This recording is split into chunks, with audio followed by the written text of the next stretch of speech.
well, I'm going to begin by asking, what was it about this original Ron Rash novel that appealed to you both, and this tale that inspired you both to get involved in this movie? Well, the book has both a really fascinating, sexy, dark love story, but it also has these themes of nature and how people can love the natural world and want to conquer and destroy it at the same time, and that dichotomy is very interesting. What's the process like adapting from a novel? Can it be quite tough to strike that balance between serving the audience that like the book and then serving the sort of potential audience who enjoy the movie? It's always difficult, and the better the book, the harder it is. It's usually a process of cutting out things you love to try to get down to the core of the story. For me, there were some wonderful scenes in the book. There's a battle between a Komodo dragon and an eagle, fight to the death, that I really liked, but there just isn't room for it. So it's a process that we go through, and each draft of the script, you have to drill down to what's actually going to be part of the movie. And of course, there are evident comparisons to be made to Macbeth in terms of the kind of the core of this story. Was that something that sort of inspired you both? Was that like a reference point at all? I think I will answer, but I think it's no. But I mean that reference is really to you. So. Lady Macbeth is certainly someone who comes to mind. Medea as well. The novelist definitely had these tragic stories in mind as he was writing, and I think that character is part of that lineage. And Suzanne, when directing the likes of Jennifer Lawrence and Bradley Cooper, it must make your job all that much easier when you've got people that are that experienced, that talented, taking on the lead roles. I'm not sure it makes my job a lot easier, because it also makes my job a lot more challenging, because, when you have that sort of immense talent to work with, you have to be just as good, because otherwise, they're not going to be happy. So I mean, it made it very thrilling, very exciting, and interesting. And I think what they're doing, I think their performances are just stunningly brilliant.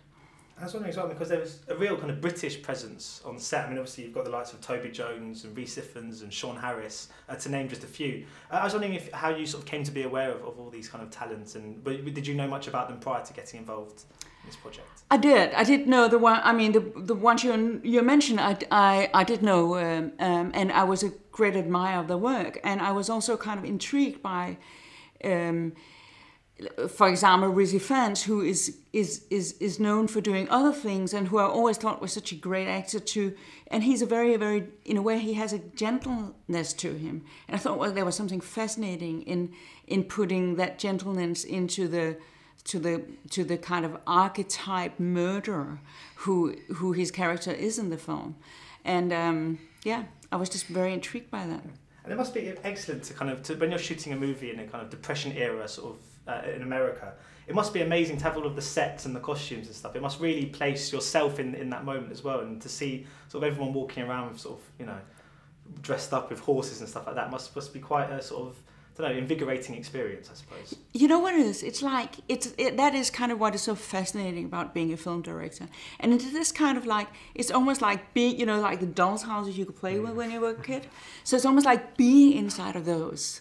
And it is, and I want to say that even if I've done it for a long time now, I still have that exhilarating feeling of, wow, I go there, and you go into set, and it's like a completely little world that has been created. And I think that the movie, what the movie does is that it kind of creates a world on its own, and it creates like a period piece correct thing, and yet it's very, very personal, and it's very kind of individual, and like the costumes are not, they're for real, and yet very, very beautiful.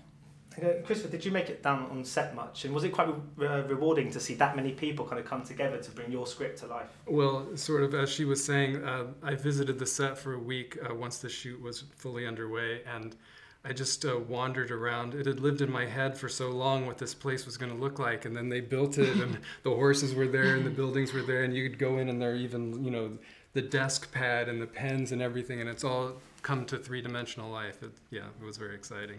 So just finally, very quickly, Suzanne, obviously A Second Chance is also playing at the LFF this year, which I saw the other night, which was really fantastic but very difficult to watch. I was just wondering if you could just tell us a little bit about that and what it is about that sort of quite bleak and very human kind of aspect to cinema that appeals to you. Look, human aspects to cinema appeals to me. and I think brutality appeals to me, and sort of you know, the darkness of emotion appeals to me.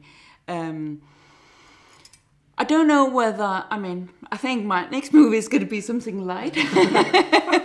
I think, but I think, you know, I think I'm kind of fascinated by passionate people and what passionate people do with their lives. And the thing is, to be honest, passion quite often brings you somewhere where it's not necessarily the most sensible place to go, but it's still really attractive, and in Serena it's also kind of very sexy. Thank you so much for your time. Thank you. Thank you. Thank you. Ladies and gentlemen, you're watching Hey You Guys! Hey You Guys, huh? Hey, you guys. Is that from the Goonies? It is indeed, yeah. Nice. Hey,